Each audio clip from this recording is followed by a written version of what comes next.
पण सुरेश धस आणि धनंजय मुंडे यांच्या भेटीवर सुषमा अंधारेंनीही नेमकी काय प्रतिक्रिया दिली पाहूयात।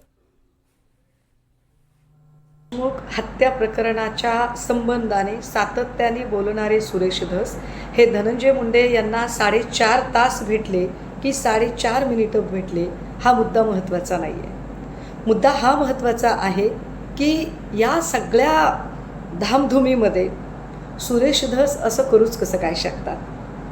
कधी ते नाशिकला जातात, सोमनाथ सूर्यवंशी हत्या प्रकरणामध्ये पोलिसांना माफ करा म्हणून सांगतात, तर कधी ते अचानक धनंजय मुंडेंच्या घरी जाऊन भेटतात।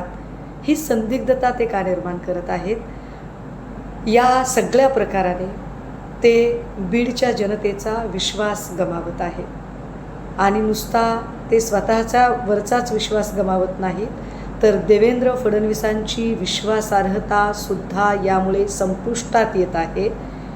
आत्ता आम्हाला असं वाटतंय की धस साहेबांनी जो सो कॉल्ड लढा उभा केला होता, तो लढा नसून फक्त आणि फक्त या निमित्ताने जो बीड जिल्हा संपूर्ण राष्ट्रवादीमय आहे, त्यात स्थानिक स्वराज्य संस्थांच्या निमित्ताने भाजपचा शिरकाव करण्यासाठी धस यांना मराठा नेता म्हणून एस्टॅब्लिश करणं आणि अगदी त्याच वेळेला देवेंद्र फडणवीसांची इमेज बाहुबली प्रस्थापित करणं, एवढंच त्यांना करायचं होतं।